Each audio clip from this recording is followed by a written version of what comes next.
అకరణీయ సంఖ్యల సంవృత ధర్మం. పిల్లలు, ఈరోజు మనం అకరణీయ సంఖ్యల యొక్క సంవృత ధర్మాన్ని గురించి తెలుసుకుందాం. మనం ఒక్కసారి పూర్ణ సంఖ్యల యొక్క సంకలన ధర్మాలను గుర్తు చేసుకుంటే 17 + 23 = 40. ఇది ఒక ధన పూర్ణ సంఖ్య. 19 + -26ను కూడడానికి ప్రయత్నిద్దాం. ఇక్కడ మనం ఒక ధన మరియు ఒక రుణ పూర్ణ సంఖ్యలను కూడుతున్నాం.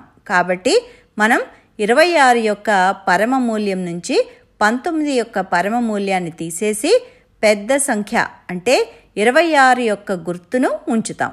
మరియు ఇది రుణ పూర్ణ సంఖ్య. కాబట్టి 26 - 19 = 7. మరియు రుణ గుర్తు నుంచితే జవాబు -7. ఇది ఒక రుణ పూర్ణ సంఖ్య. పై రెండు సందర్భాల్లోనూ జవాబు కేవలం పూర్ణ సంఖ్య మాత్రమే. కాబట్టి రెండు పూర్ణ సంఖ్యల మొత్తం ఎప్పుడూ పూర్ణ సంఖ్యే. పూర్ణ సంఖ్యల మొత్తం పూర్ణ సంఖ్యను ఇస్తుంది. కాబట్టి పూర్ణ సంఖ్యలు సంకలనంలో సంవృత ధర్మాన్ని పాటిస్తాయి అని చెప్పొచ్చు.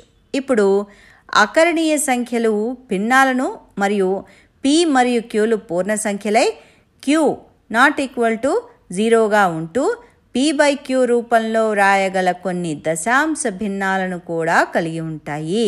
ఇప్పుడు మనం దశాంశ సంఖ్య, భిన్నం మొదలైన వాటిని తీసుకుని అకరణీయ సంఖ్యల సంకలనం ఎల్లప్పుడూ అకరణీయ సంఖ్యను ఇస్తుందో లేదో చూద్దాం.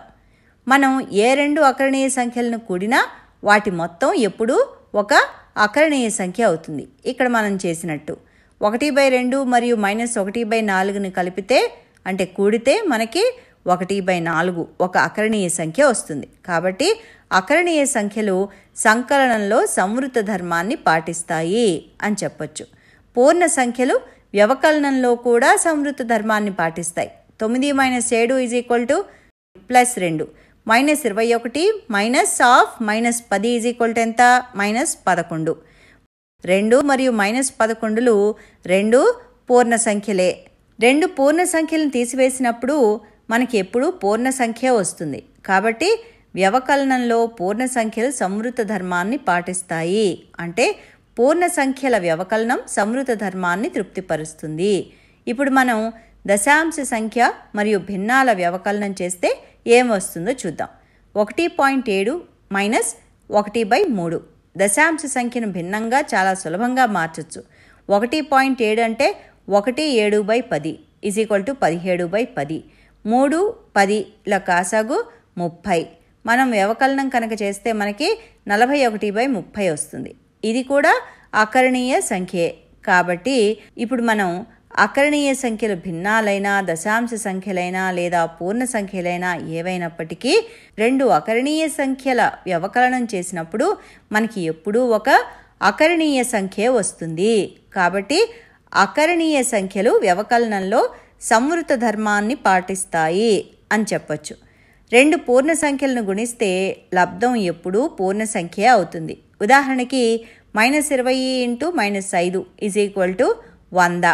-15 × 17 = -255. 100 మరియు -255లు ఏమిటి? ఇవి పూర్ణ సంఖ్యలు. కాబట్టి పూర్ణ సంఖ్యలు గుణకారంలో సంవృత ధర్మాన్ని పాటిస్తాయి. ఇప్పుడు మనం దశాంశ సంఖ్యను భిన్నంతో గుణించి లబ్ధం కూడా అకరణీయ సంఖ్య అవుతుందో కాదో చూద్దాం. -2.5 × 1/5 రెండు అకరణీయ సంఖ్యలే. 2.5ని భిన్నంగా మార్చితే మనకి 25/10 వస్తుంది. వీటిని గుణిస్తే మనకి -1/2 వస్తుంది. ఇది కూడా అకరణీయ సంఖ్యే. కాబట్టి రెండు అకరణీయ సంఖ్యలను గుణిస్తే లబ్ధం ఎల్లప్పుడూ అకరణీయ సంఖ్య లేదా అకరణీయ సంఖ్యల గుణకారం సంవృత ధర్మాన్ని పాటిస్తుంది అని చెప్పొచ్చు. అకరణీయ సంఖ్యలు భాగాహారంలో సంవృత ధర్మాన్ని పాటిస్తాయి అని చెప్పగలవా?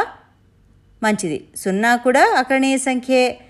నువ్వు క్యాల్కులేటర్లో ఏదైనా సంఖ్యను 0తో భాగించడానికి ప్రయత్నిస్తే మనకి ఎర్రర్ అని చూపిస్తుంది. కారణం 0తో మనం భాగించలేం కాబట్టి అకరణీయ సంఖ్యల భాగాహారం ఎప్పుడూ అకరణీయ సంఖ్యను ఇవ్వదు. కాబట్టి అకరణీయ సంఖ్యలు సంకలనం, వ్యవకలనం మరియు గుణకారాలలో సంవృత ధర్మాన్ని పాటిస్తాయి. కానీ భాగాహారంలో పాటించవు.